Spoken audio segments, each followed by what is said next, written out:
நீங்க வந்து திமுகவினுடைய கைக்கூலி அப்படின்ற குற்றச்சாட்டு சோஷியல் மீடியால பலர் வச்சிட்டு இருக்காங்க.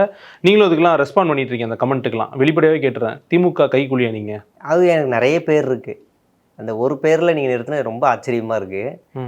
விஜய் கட்சி ஆரம்பிக்கும் போது என்ன அனில் குஞ்சுன்னாங்க என்ன. ஏன்னா தமிழ்நாட்டில் ஒரே ஒரு மீடியா மட்டும்தான் விஜயோட பாசிட்டிவா போட்டுச்சு. அவங்க ஐடிவிங் வாய்ஸ் ஆஃப் காமன் தாண்டி நான் எந்த சொல்றேன், அது நாங்கள் தான்.